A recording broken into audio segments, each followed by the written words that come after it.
Okay, so here we are. Adam, welcome again. I'm glad to be back. I feel like you've been gone for about 6 months. That's really disturbing because I was on vacation for like a week, and the fact that it feels like 6 months to you is just getting really weird. But okay, whatever. But yeah, don't get too weird because today we have a guest.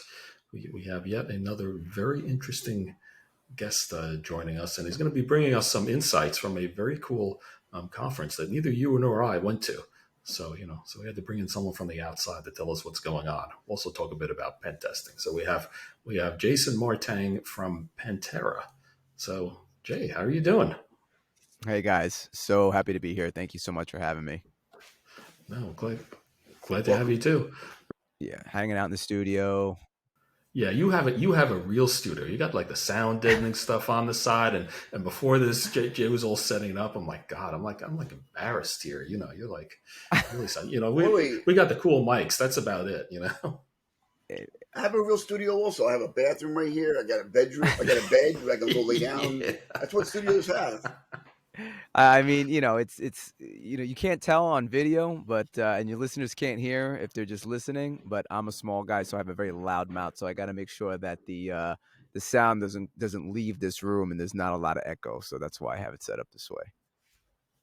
You can appreciate it. Well, I'm from Staten Island. Yeah, I know. Let the Staten Island joke. oh, Let the Staten that's Island jokes right. go. That's right, man. Thank God, another Staten Islander. Though I wasn't born in Staten Island, I know you were, but whatever. Born and raised, man. Born That and raised. I give you so much props. And I know there was a previous discussion about wild turkeys, but since you've left, we've gotten foxes and Oh, really? Oh yeah, there's God, foxes that's walking around. I You got to even avoid the deer too, because that the, mess up your car, man. those deer have it. Well, now I saw on one of these apps where people were discussing which is more vicious, a Staten Island deer versus a Staten Island turkey. So we might have mm. to do an after hours podcast and put them together. We should totally do that. No, that would be really illegal. We can't have like underground animal fights on this show. That's not what this is about. I mean, come on. Well, maybe I'll have somebody animate it. Is that okay? Well, animated, I guess is okay. Yeah, if it's fake, that's okay. But yeah, so Jan, I don't know if I mean actually I've been wanting to talk to a true Staten Islander, about this because Adam calls me like five, 6 times a day at least, and sometimes it just starts off with, "Hey Joe, I saw another turkey." Or I saw this. It's like I'm getting the report from from the zoo or from the field or something. Is there really that Now much you're wildlife embellishing it. creeping Now you're around embellishing Staten it. Island? I mean, come on. There, No, there really is, and seriously. there really is because there's a lot of woods. There's something called the green belt, and it's basically they can't touch any wildlife that's there. So you'll just see like random greenery, right? But deers hang out there. Apparently there's foxes, but the turkeys, I don't know how the turkeys got there because that's Well, yeah. the deer came here from Staten Island. They swam over. I mean, sorry, from New Jersey. They were like, "Oh my God, New Jersey sucks. Let's go to Staten Island." No, they left because they weren't tough enough for New Jersey. I'll tell you that much. They had to get out. That's the thing. All Believe right, me, I but live we on the West Coast now. No one knows the difference between the two. They group us all together. They really do out here. I'm telling you. As soon as I open my mouth, they go, "You're not from here." I go, "No." So Well, I was just out of the country. I actually went to Europe for the on vacation while you were having fun at BlackHat. And people say, "Where are you from?" I got to say New York because if you say New Jersey, you just get this blank look. I'm like, I really don't feel like explaining this, and not my native language especially. yeah, and I don't know if they appreciate the accents that, for example, Adam and I have out in Europe, but they definitely do out here, especially like I said, California, Vegas too. And Vegas, at conferences like Black Hat, I'm sure we'll get into it momentarily. Like it really is a congregation of so many different people from all over the place, including all over the world, which is pretty wild. No, I was going to say, including 3 or 4 different attacking nation states, such as North Korea, and like they Oh, know who you are jeez. right away. But yeah, well, you don't know. You know, There's a lot of. Go ahead, Joe. well, my first job, I worked down in DC. I was working for the government, and worked with a bunch of people, mostly from that area, a couple other parts of the country. And back then I had a real, like, Jersey accent, even more so than now. And so one of the guys I'm working with, he like takes his girlfriend up to New York, like for the weekend or something. And he comes back and he goes, Joe, I discovered the most amazing thing. I go, what? He goes, everyone up there talks like you. I'm like, well, no kidding. I'm not a mutant man. I'm like, Guy's clearly never been to Boston. Oh, and oh speaking of God. that, I went to the UK with Doug. You don't know Doug, Jay, but uh, um, Joe and I worked with a gentleman named Doug, and previous to this organization, I traveled with Doug around the country and around the world.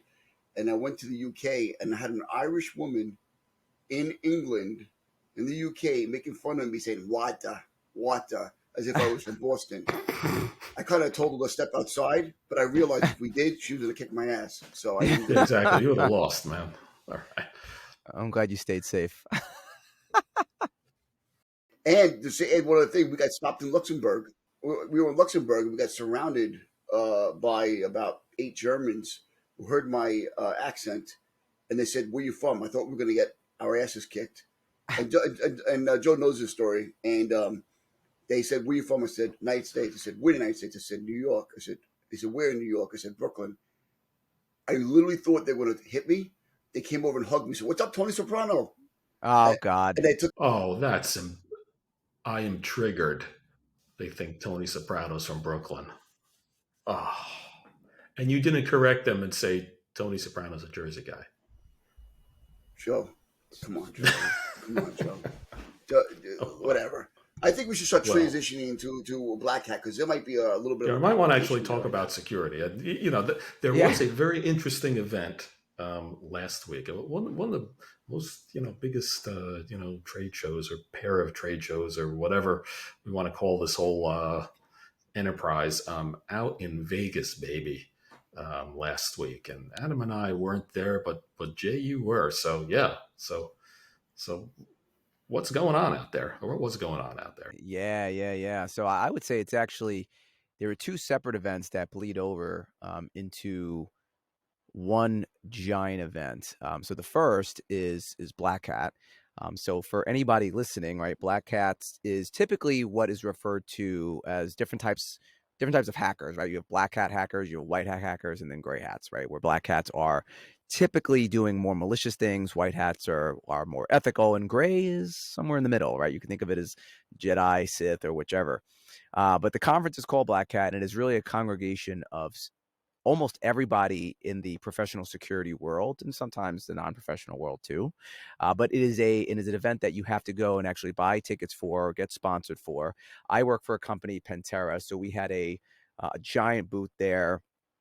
And it's a trade show, right? If you've ever been to something like Comic-Con, you could think of it as Comic-Con for cybersecurity. And there's and the same way Comic-Con has sessions related to shows or fandoms, Black Hat has sessions related to cybersecurity topics. So, for example, someone in one of my leads here at the company had a speaking session about that was called Deadly Defaults, which is essentially leaving defaults with technology the way it is. Why is that bad? What's the risk that is inherent in doing that?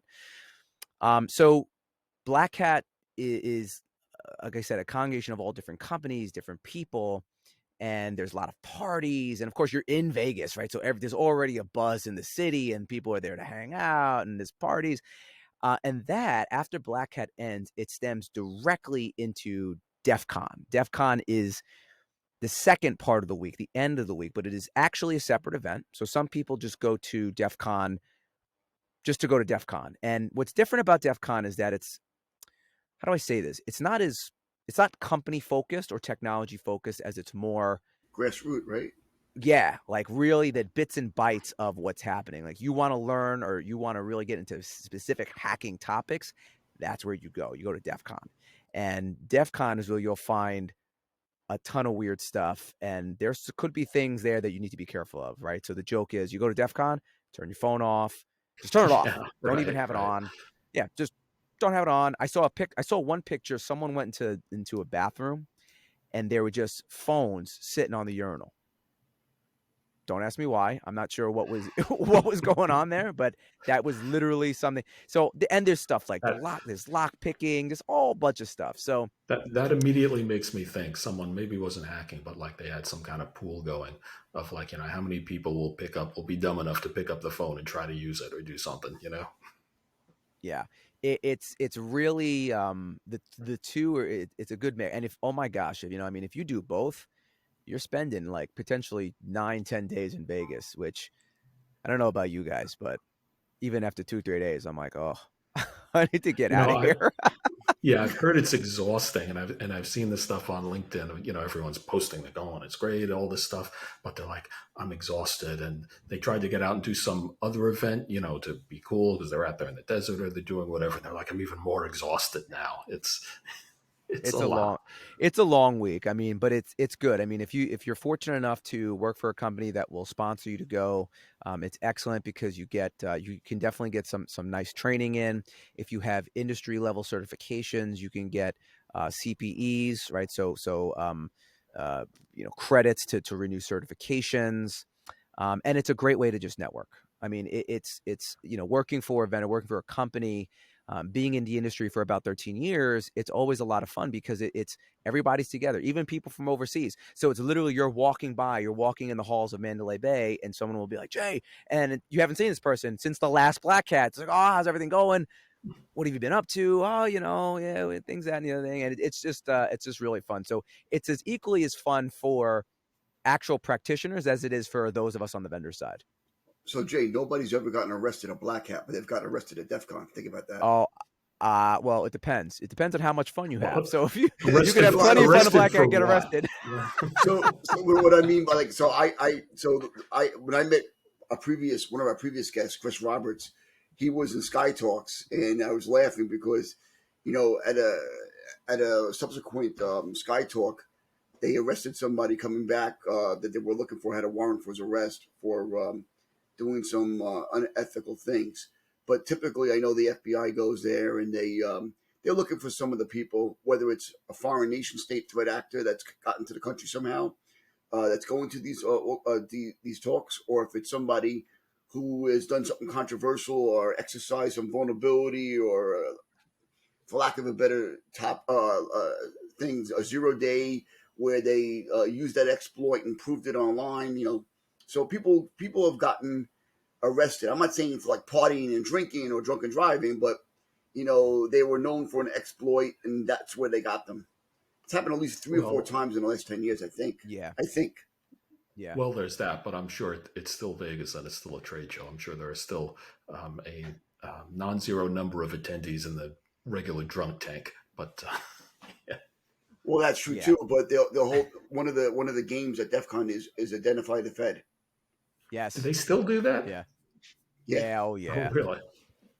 oh yeah. I mean, like, luckily I don't have the shaved head anymore, but when I did in my younger years, and people would ask, "Oh, are you in the army?" And I'm like, "No." I mean, now I've grown it out. I have a cough now, right, type of thing. But but no, It's it's very definitely something. luxurious.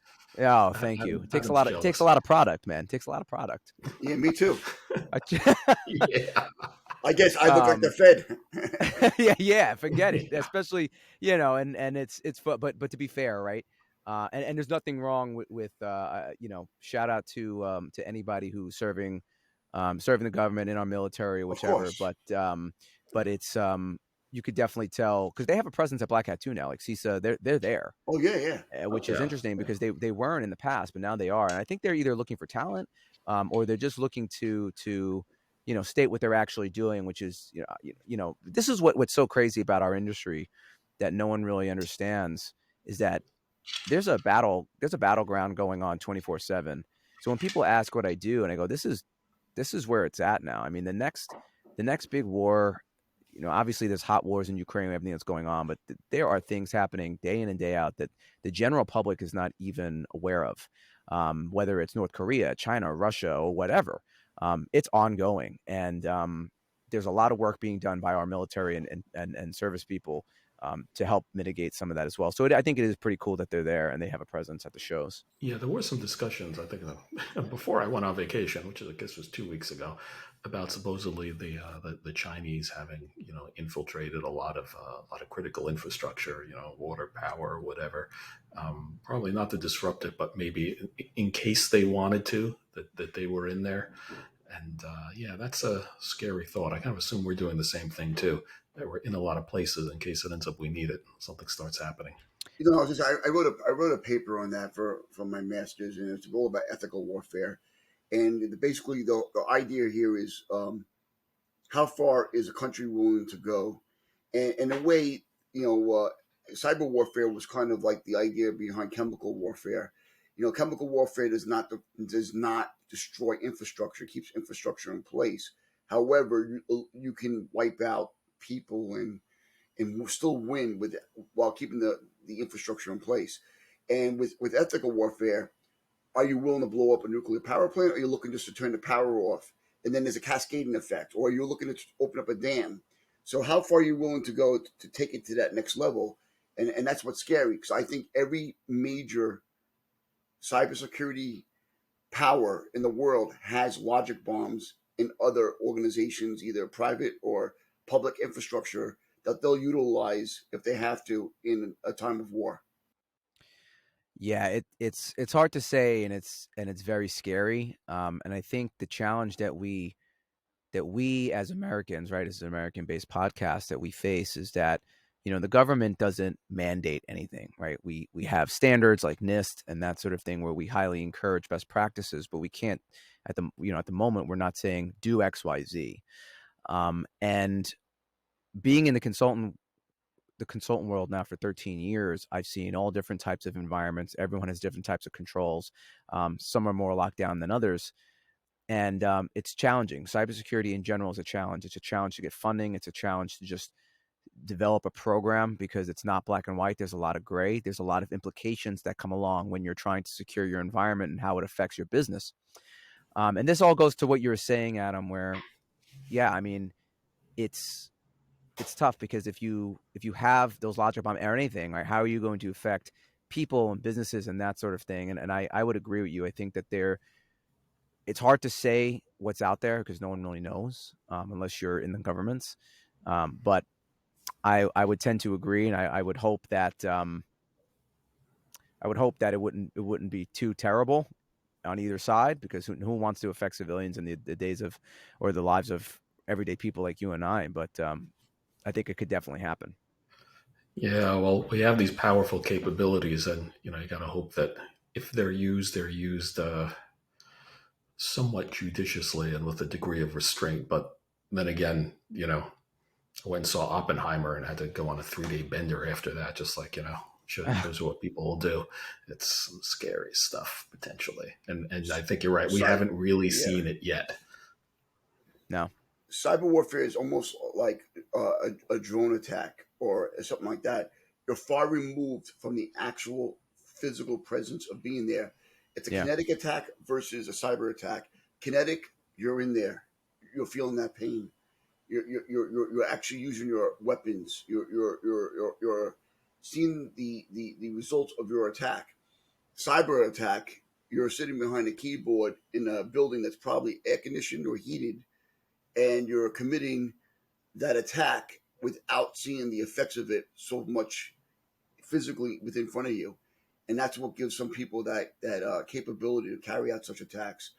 In a way, I kind of support a cyber attack. In a way, I don't. Right? A cyber attack might be able to squash something that might become bigger and more ominous or deadly, but at the same time, somebody with that weapon in their hands, that cyber attack, can cause damage that would not be able to be um, fixed for many years to come. Can you imagine shutting down an electrical grid that doesn't come up for maybe 6 to 8 months? You get sanitation issues, you get famine, you get all that, which is why BlackHat and DEFCON also brings that sometimes to the forefront. There's conversations about that, and you were talking about deadly defaults. If you have some kind of you know internet device that has a deadly default, and you move laterally from that device because there was a default on it, not knowing it, that was facing the public, and then you can get all the way inside, move laterally, you can do some really bad damage. Sorry for that rant. No, it's not a rant. I No. think I think everything you're saying is correct. I agree with you, and it brings up a topic that I'm very closely related to in my day-to-day profession, which is understanding how attacks can happen and what exactly are you vulnerable to.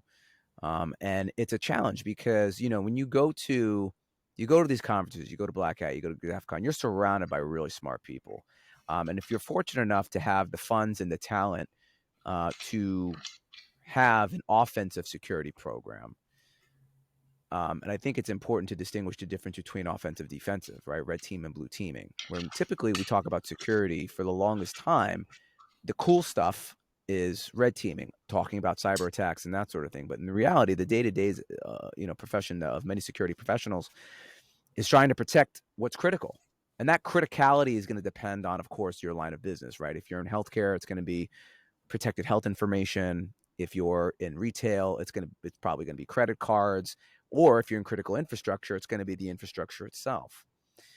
But how do you really know what you're susceptible to, right? Because you're talking about how do I move laterally? How do you know not only what you're susceptible to, but how quickly are you going to find a malicious actor inside your environment?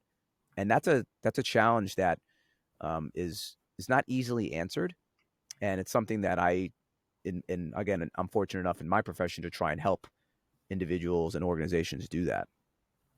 Yeah, well, that's super important because one of the things that we focus on in defense, we're really primarily defenders, and as you're saying, Jay, even if you're using tools to test your defenses, it's unless you're a bad guy, those offensive tools are in the service of building your defense, and yeah, getting some insight into just how well you're doing is so important because in particular, it used to be back years ago. I think before you even got into the game. I got as much hair as you, but it's a lot grayer.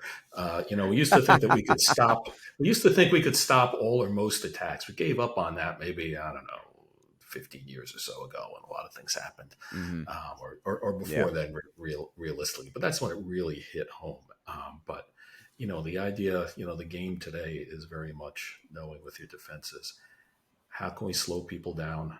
How can we even trip them up, and try to get them to make mistakes or expose themselves? To tempt them to do something that's going to make them more detectable. Because if we can't stop them, we need to at least slow them down and detect them as fast as we can. Because it's not Yeah. like a lot of people. A lot of people think something like ransomware is boom, you get hit and it's done. It's not like that at all. These things take time to develop, and Yeah. that's the opportunity to catch it. It's such a cat and mouse game. You know, I've been fortunate enough to work with incident responders and with different technologies in my career. And there's been times where you might find a threat actor inside your environment, and then we go, all right, wait, do we want to cut them off right now? Observe Or do them, we yeah. want to observe what they're doing? Because they might be disclosing more or other indicators of compromise that will help later on. And it's a hard call because now I don't know. Have you guys ever been part of a breach, like yourselves? I have I not been part of If a you can disclose, I don't serious know. You may one. not be able to No, disclose. Okay. I haven't, but I know what you're saying, and I can tell you that well, it's also relevant if you haven't been part of a big breach, because I've personally have always worked in very sensitive organizations that have said, if you find something, stop it.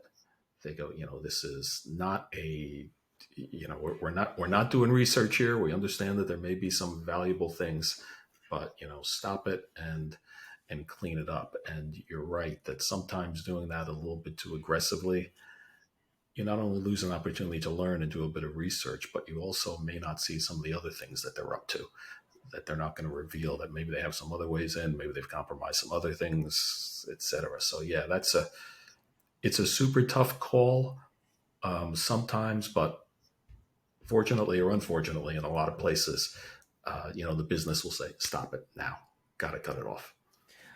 So second rant, right? Part of part of any of these breaches or tabletop exercises is you start going through that whole entire plan. Oh wait, I can't make that. I can't make that call. Do we need to bring the external attorneys in to have that conversation? What's the disclosure? When is the disclosure? When we observed them, or when we found them, or when we cut them off? And it gets to be a whole bunch of legal discussions and C level discussions, and then third party discussions. And oh, okay, we think that was a breach, but we're not 100% sure. We saw data exfiltrate. Was there a threat actor in there? Was there a threat actor not in there? So one of the things that we had with David, which was one of our previous people, who was an incident responder, we were talked about the health and the mental state of any incident responder and what they have to deal with. So I realize it's very exhausting, but the question is do I do a knee jerk reaction and pull that cable out? Do I isolate the machine? Is there more machines? So there's never a right answer. It's what you think is the best correct answer, because you're never going to know whether or not you really did do the right thing. You might have stopped the bleeding, but I've heard of stories where 6 months later, that incident, that threat actor went back to life. He already had a back door. She had a back door, or whoever it was. You don't know.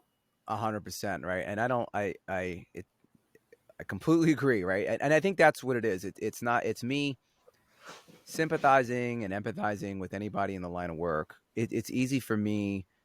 I'm a vendor, right? And I'm not downplaying my role here in the security industry, but what I'm saying is that it's very challenging. Like I know it's challenging to run an organization and try and protect assets and understand risk. It's not black and white, like you said, Adam, right? There's a lot going on, but to that effect, right? And even in my own personal life, I try and follow the maxim of an ounce of prevention is worth a pound of cure. So what I try to evangelize now is we should understand, like, even the things you mentioned, right? These are all valid topics. Maybe we should talk about it, because if we move forward with the assumption that we're going to be breached at some point, we should have an understanding of what we're going to be doing in the time of a disaster. And that disaster, of course, if you're out here in LA, could be earthquake, fire, or whatever. If you're in the Midwest, it could be tornadoes. If you're in the Northeast, it could be hurricanes. Not really snow as much, but the point is, right, in those included disasters, ransomware should be one of them. And if we're trying to mitigate risk and we're trying to understand how we're going to respond, it would be really great if we could initial or get some initiative to try and run this risk profiling as if this were real. And penetration testing, tabletop exercises, that all is a part of that. Well, what's really challenging is, the idea of, and we have spoken about this in the past on the show, is that, you can do the tabletops, you can have your plans, you can have all these things, and you can say, like, well, in this case, this type of thing, we're going to want to, observe things, maybe let it play out a little bit, try to get a better feel for what's going on, ascertain just how serious it is. The problem, though, is that in an incident, very often, for lack of a better term, people start freaking out and everything changes. Oh no, of course. Yeah. And ransomware really did that. People may not realize it, but incident response, believe it or not, it used to be, before ransomware, a lot more relaxing. It actually took, in many cases, would take a lot of time. You'd investigate. There was nothing immediate, but ransomware, and back maybe 10, 15 years ago, the APTs and everything, injected the element of time into it, where we need to act very, very quickly. And that really changed everything and made that whole thing, difficult. And you're right. You not only have to make tough calls, you have to make them very quickly and these sorts of things. But there's so much tools now than there was before. Like, and let me tell you, like, this, Joe, right? In a really good offensive, defensive cybersecurity program for an organization, it's in the millions of dollars, right? You need microsegmentation, you need, EDR, you need enhanced SIM or XDR or MXDR, you need so many tools with so many levels of deception technology. If you have all that, you will mitigate the risk, but you'll never stop the risk. It always goes down to that education, the social engineering issue. And for those who do or don't like Kevin Mitnick, God rest his soul. Sorry to Mm, he was still a name in the business. If people liked him or yeah. didn't like him, but a good social engineer can destroy a multi-million-dollar security program and get right in there, getting to give up everything, and you're right in. So you really have to have that multiple levels of security. Yeah. The layer, I completely agree, right? Because I think that is the name of the game. Risk is never zero. You can try and mitigate as much as you can. And you do that, right, by having all these different layers. What I'm advocating now with all of my clients and customers or anybody that I speak to is it's if you can get the funding and build the layers, great. But you have to test them. Because having them there, it's like, well, what happens then? How do we know they're working right? Here's a great example of what just happened within the last 2 or 3 days. So I'm really paranoid, and I have like LifeLock, so I monitor identity. Paranoid Guessing, security guy? Come yeah, on. You gotta be kidding me. right. Never So heard of such a thing. I opened up a new credit card because I travel a lot, and I wanted some of the benefits and perks. And I got a notification. Hey, did you open up an account? And I was like, this is good. I'm paying for a service or whatever to monitor my identity. At least I know that it's working. This is excellent. And I said, wow, this is such a good example of validation and why validation is so critical, because I don't want to be paying something or doing something if I don't know it's working as it should be. And we're talking about all these different layers. We want to make sure that, all right, is layer 1 going to work? Okay. If I get past layer 1, is layer 2 going to work? If I get past that, is layer 3 going to work?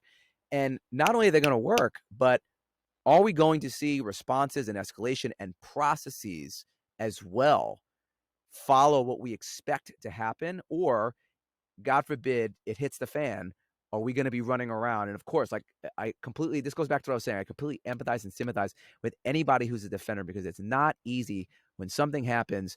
You're in the oh crap moment, and there's emotions and there's time of the essence, and you're not going to be thinking logically, but having drilled it enough, hopefully you're in a better place than if you never tested or you never validated. At least you say, well, we've done XYZ. You're as prepared as you can be in that type of an attack or that type of an incident. I think you're talking about two things there. The first is, preparing the team, doing drills, getting ready how to do it, which you got to do. You got to do red team, purple team exercises, that kind of thing. That's important, very important, and the tabletops and all.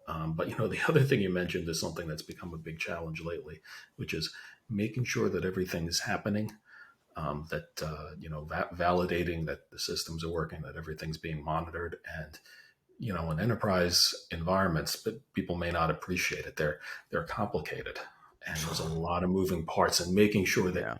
everything is being covered and you're getting all the data and all the security mechanisms are working is very hard, especially now that and people may or may not be aware that in security there are so many products and so many vendors and so many Oh my things. God. Just keeping track of them and managing them and making sure that they're all working the way they're supposed to, and they're still not perfect. Then it's tremendous, a tremendous, tremendous challenge that we kind of Yeah. deal with in the so-called real world of securing things.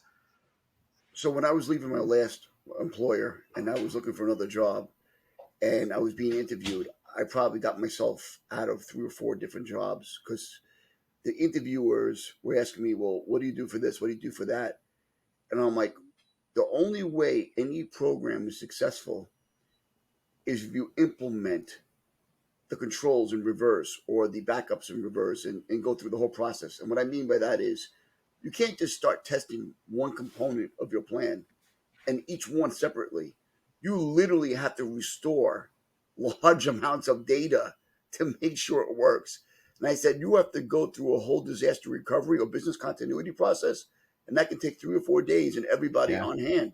If you Yeah. don't do it, it does not work. I don't care what you tell me. I agree. I And agree with you. nobody wanted to hear Yeah, that. but I know you're Really? not the going to. problem Yeah. is the problem is how realistic It is. I mean, I haven't done BCP for a while, but back when disaster recovery kind of first came out, I remember working for like a big bank or an insurance company. They're like, this weekend we're doing a full DR cutover.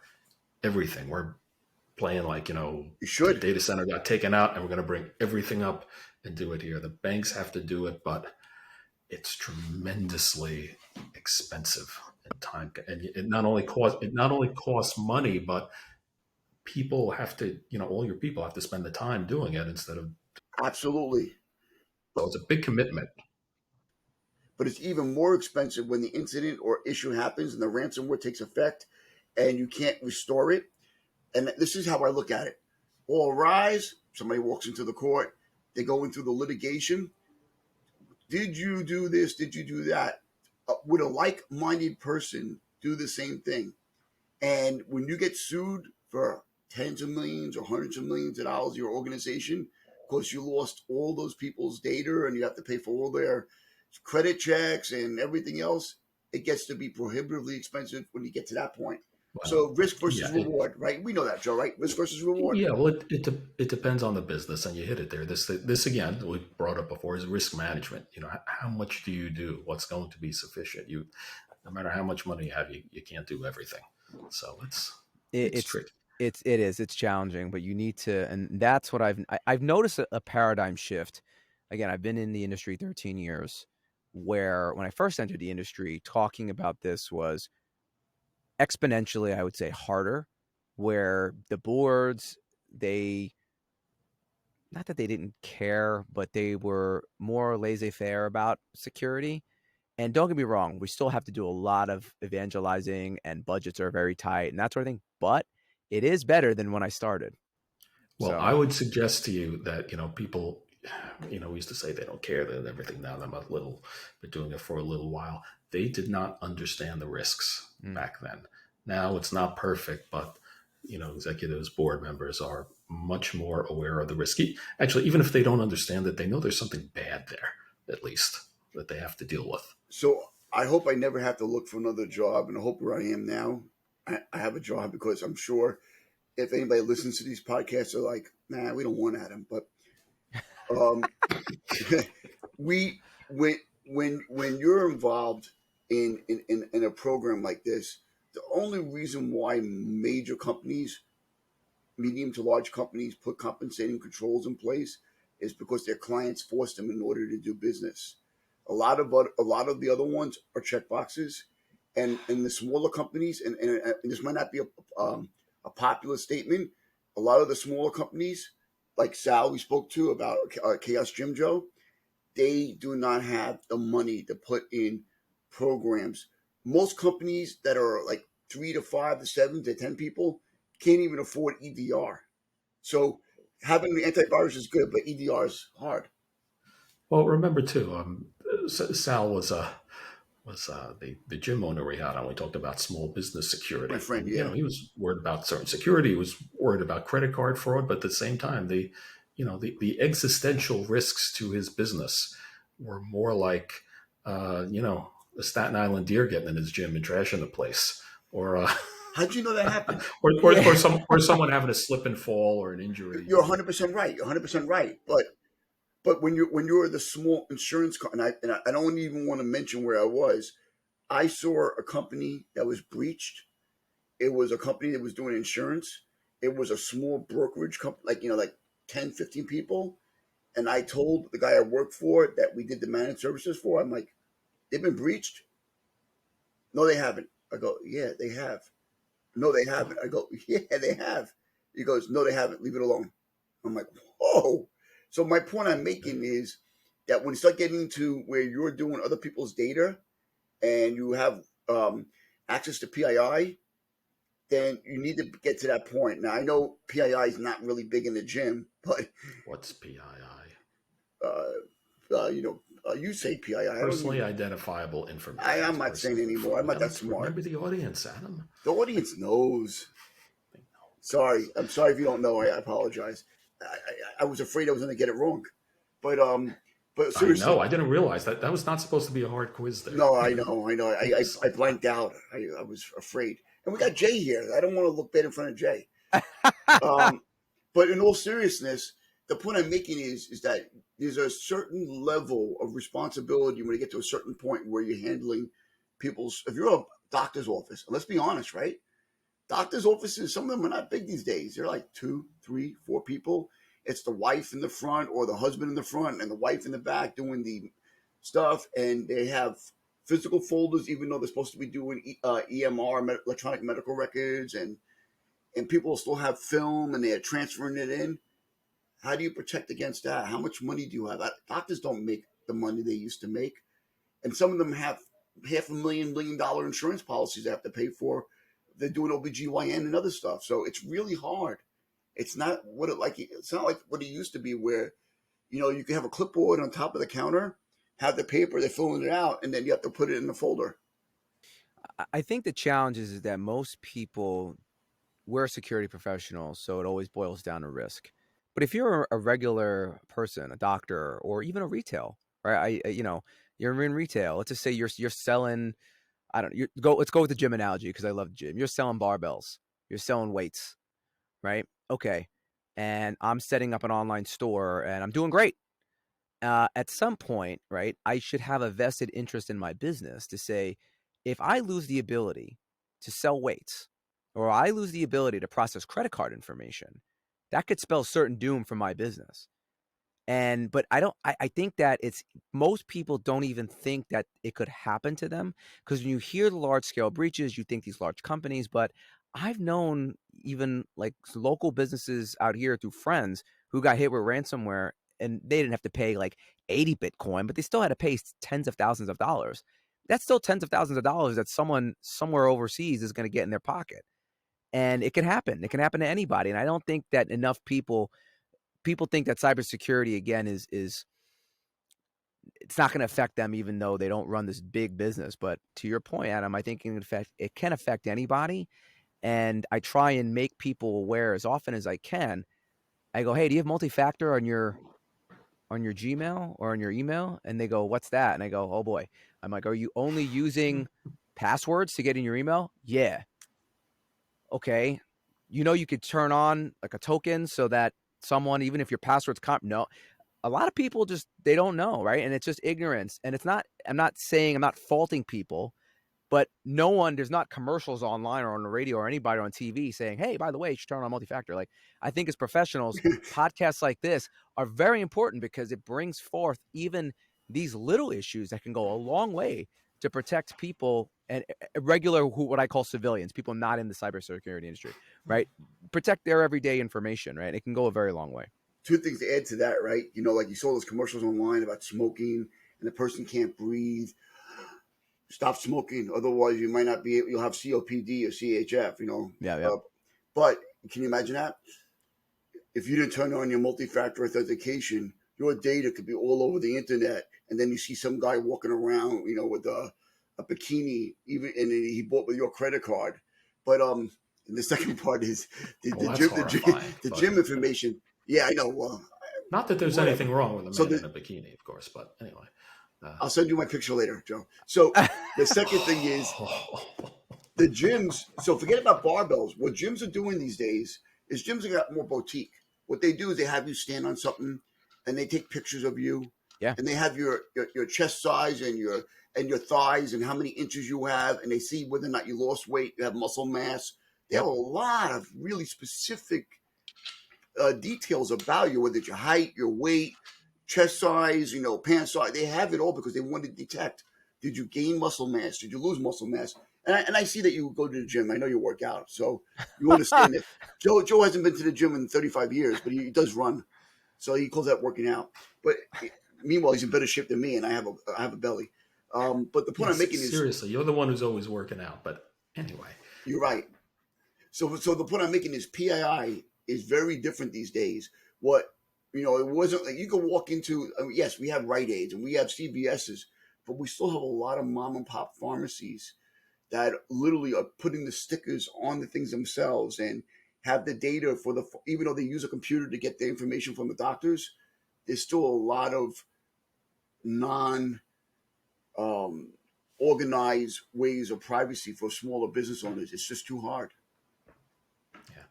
And what's what's interesting too, I think, though, is that it's hard for small business owners, and it's even hard for large organizations. I mean, let's be honest. One of the reasons we keep having these breaches and all is that security is not easy and it's expensive. It's expensive for the big corporations. You vendor guys, you're doing great. No, but the products are expensive because they are, they're complicated. The people are expensive because this is difficult work. You need smart, highly trained people to do it, and forget about them being available to small businesses or smaller enterprises. They're very difficult for the larger ones too. Yeah, Jay, let me put you on the spot for one quick second. sure. Let me call you out. I'm sorry. So Jay, how, if you had to take a lucky guess, and I don't want you to give like do you think that most breaches these days are happening because of user error or defaults or things like that, or do you think they're complicated and more sophisticated? Your guess. No, I think most of them are because of misconfigurations and just lack of hygiene. Don't get me wrong. There's a small percentage that if you will be targeted if you're in a very specific industry and a nation state's trying to get your Intellectual whatever, right, property. supply chain or something. But I think most breaches are preventable, a good And and portion of them. and look, Joe makes fun of me. I still use LastPass. I've changed everything, but look what They happened were with they LastPass. were Yeah. owned years ago. Anyway, So so look at LastPass. What was their last big issue? What happened there? It was a configuration issue. Somebody made a mistake, got an email, was on the security team, and made a mistake. Now, I don't know the whole story because I never went into complete details, but I wonder how that person feels. I'm not calling the person out for being bad. They might have made a mistake. I don't know, but it's usually a social engineering or default issue or something that you did that could have been prevented. And it's a shame because those are always going to happen from now to eternity until the day I die. It's always going to happen. Yeah, because we're humans. That's the Yes. thing. There's yeah, people behind the technology. People are the perimeter. That's the biggest challenge in any organization. Are the individuals. And it's easy to say, oh well, whatever. Like it doesn't matter, right? I'm one person, but when you have a collective of people saying, it doesn't matter what I do, my choice, you have a bigger problem, right? And it's refreshing every now and then to see organizations that are very security minded. They might have posters up or whichever, and they do that user education because I think it does go a long way. And when you make it personal, like I used to work with DLP technology, DLP standing for data loss prevention, right? And what I used to love is that there were ways, gotcha. There were ways to um, educate folks. Like if they're trying to send sensitive information out over an email or put it on a thumb drive or send it to a website, a pop-up would happen and say, hey, by the way, you're out of policy, and there would be some education that could happen. And it makes people go, oh, right. But also at the same time, it's like, all right, I won't do this again. And you've done some education there, right? That can go, like I said, a very long way. So I'm not going to tell you where I was, but I did participate as the person managing a DLP solution, and I had people calling me that were the end users saying, "How come this DLP doesn't work correctly? How come it doesn't identify that I'm sending an email to my personal email? It should know that it's legitimate." And I'm like, just the opposite. You should not be sending personal emails from your work email. And what you're doing is you're normalizing it. And that's when it really knows that it shouldn't be done. Well, it should know at this point that if I've sent 5 or 10 emails, it's okay. I'm like, yeah, that's great. Yeah. yeah, good It's, idea. Good idea. And if I told you the profession, which I'm not going to tell you, you would say, what the? Yeah, they're supposed to be I, smart. I've seen the gamut, and I think it goes back to what we were saying. It's not easy. You need executive buy-in from business leaders to acquire funding to build the program. And we can evangelize all day, but it really has to come from the top down. Meaning, and when I say top down, it's got to come from your CEO, your CIO, right? Your CISO, Chief Information Security Officer. Like it's got to come from higher level executives to start the initiative. And we've seen even in the consulting world, right? When we've seen that there is buy-in, it's very much easier to get a project going. And when there's not, it's tough. Good luck. Yeah. That's right. Okay. So we covered a lot already. Did you want to talk a little bit about pen testing in particular? So I know Yeah, I we had mean, that on the. yeah, no, sure. I mean, so I guess with a little bit of time we have left, right? I said I was fortunate enough to work for a company now on the red team, right? So red teaming being challenging and launching attacks and thinking like the attacker is really paramount. And I work for a company, Pentera, and that's exactly what we do. We enable organizations to think like the attacker, but not necessarily needing to have the expertise. And what's really great, because we talked about all different types of organizations, and I think of it as type of a progressive line, right? You could be more immature, where you're maybe mom and pop, you don't have anyone in IT, let alone security. You might have an IT department, but maybe you only have one or two people in security. And then maybe you're up here where you have 30 people in security. And out of those 30 people, you have 6 penetration testers. So, what is penetration testing?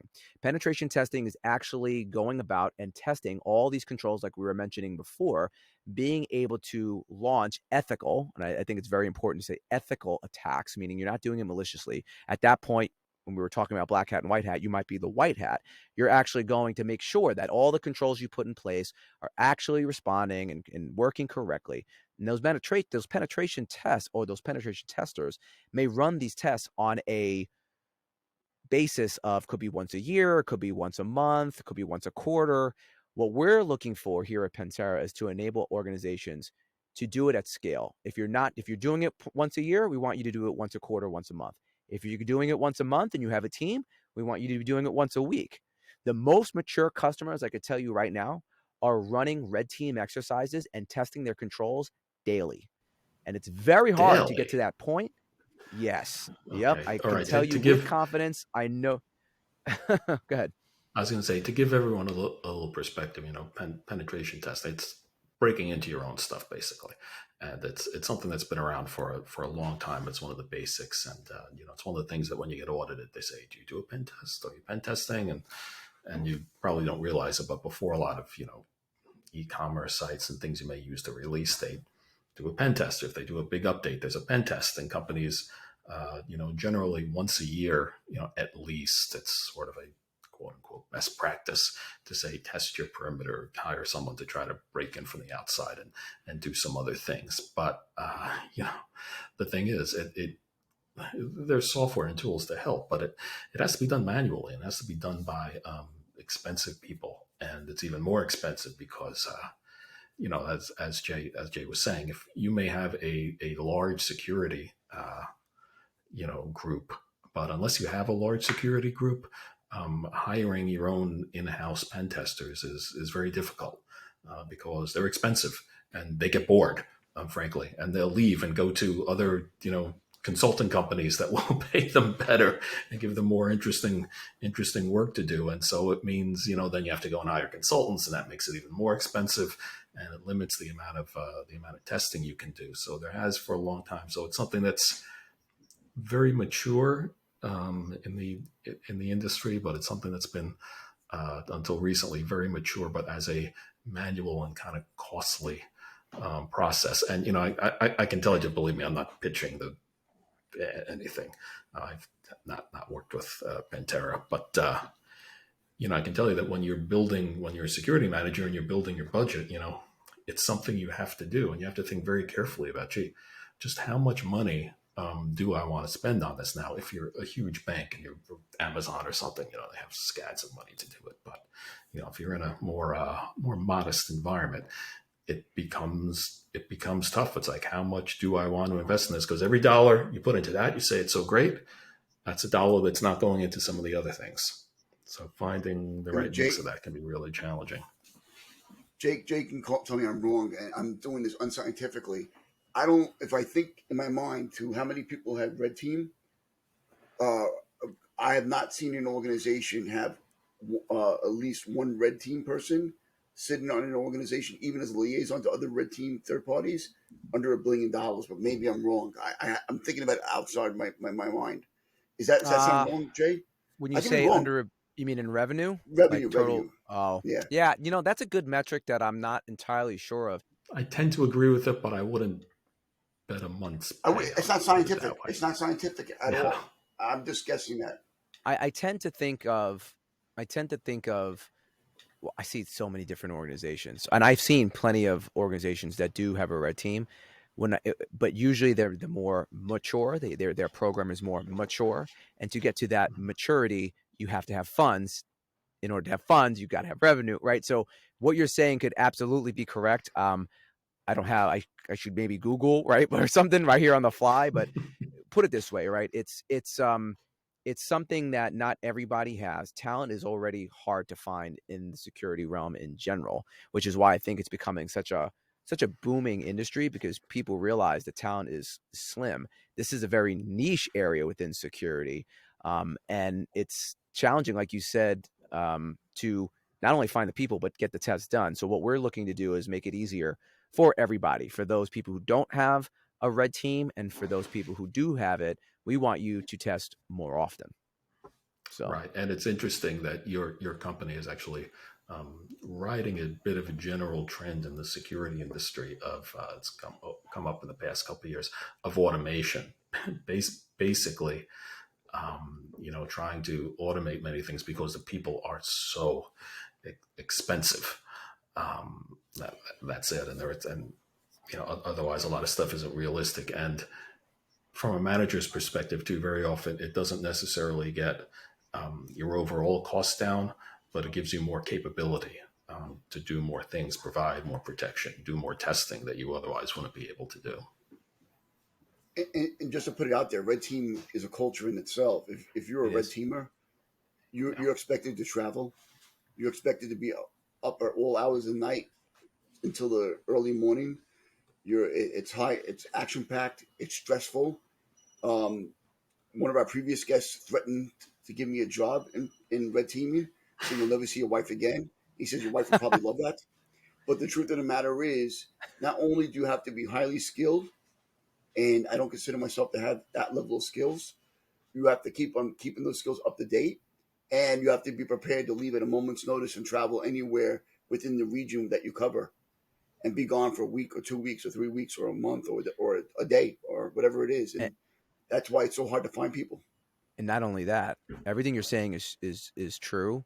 If you're fortunate enough, again, to work for an organization, maybe you don't have to travel. Like if you work for a big organization regionally, you can maybe stay in the area. But something else to add on to the level of skills, not just technical, you have to have soft skills, because you got to take the information that you then found and you got to present that back in a way that makes sense and And articulate to different business owners then as well. And that requires, writing skills and things like that, that you also that sometimes are taken for granted, but that is in itself, generating reports can be another week or two. And again, for yeah, us, right, while that's a level of skill, we pride ourselves in being able to generate a report instantaneously after the test is done.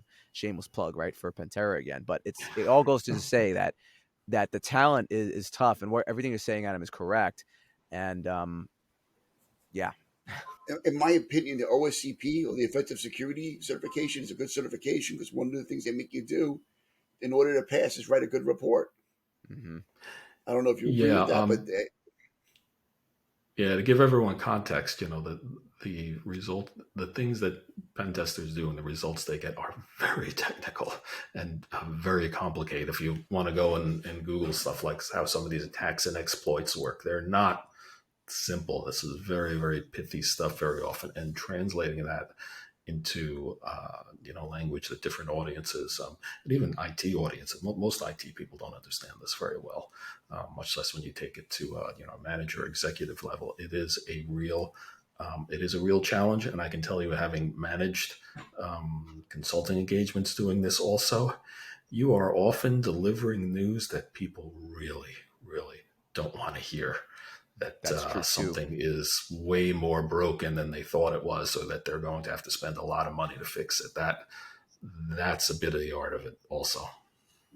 there was That's a true too. time when if you were subject of a breach, that there was a really good possibility that you can go out of business. Now I know things have changed, but some breaches do put companies out of business, or put them in so much of the red that it takes them a long time to recover, and they have to take away from other resources. Yeah, it's that's why everyone is trying to get cyber insurance, and that's why also cyber insurance is they're getting tight on. Oh, it's hard to get and Yeah, expensive yeah, now. yeah, Yeah, just yeah, because they know they've had to pay out too much. That's yeah, basically it. yeah, yeah, 100%, 100%. Okay. Well, on that cheery subject, I think that kind of brings us up towards last call. I have been drinking out of the official Security Cocktail Hour flask Oh, I need one of those. that we're very proud of. You've got the cool red cup there, Yeah, Jay. solo cup. Yeah, like I'm still In in the spirit of college. things. And Adam has something that's probably going to give us a copyright strike on your cup there. So I'm Hopefully, drinking from a I don't have cup. to It's a blur legitimate that cup. out. Yeah, I know it's a legitimate cup, but do you see what corporation has got that? They're vicious. They're like Speaking of that they're like speaking of that ransomware corporation, operators. Those guys. speaking of that corporation, hey Jay, and be honest with me. Do you know Ryan Reynolds? Oh, I don't. I Reynolds, don't know Ryan Reynolds. I thought you were going to ask if I'm related or to someone, a D-list celebrity that I get mistaken for all the time. Do you? Well, not You right. go It's not Ryan right for the A Reynolds. list. No. You Who look is it? like People think I look like Bud Bundy from Married with Really? Children. Dude, I've Oh, been come getting it my on, whole really? life. I literally had somebody. I just moved out here to LA, and I went to a doctor's appointment. It was in the parking lot, and the guy came out in his scrubs, and he was like, "Hey, man, were you on Married with Children?" And I was like, "No, I'm not Dave Faustino. It's not me. Yeah, all the I time, haven't dude. I haven't gotten mistaken for anybody except maybe a Fed. I don't know. It's the hair. Yeah, it's a hair or Yeah, lack well, thereof. So the second thing is send me your address, and we'll get you one of these official flasks. And I think we're going to Excellent, end up having to make some shirts soon, Joe, too. excellent. that's right. I appreciate that. Yeah, That'd be so everyone awesome. knows. Yeah, if you're a guest on this podcast, you not only get to listen to the wit and wisdom of Adam, but you get an official flask that one day will be a collector's item. I'm sure. And don't sell it on eBay right away, please. We'll be checking with you. All right, but Well, seriously, gentlemen, thank you so much for having me. I really appreciate it. Thank you very much. We no, really appreciate it. thank you for joining us. It's been a blast, and hopefully next year we'll actually make it out to BlackHat and be able to meet you and stay out of the drunk Have a tank, live I guess. podcast, a live Yeah, show. live from DEF CON. Yeah, that's Yeah. right. We Thank could you, do a Mr. live Bundy. one. That'll be cool. All right. Okay. Thanks a lot, everyone. We'll see you. Thanks, everyone. Until next time.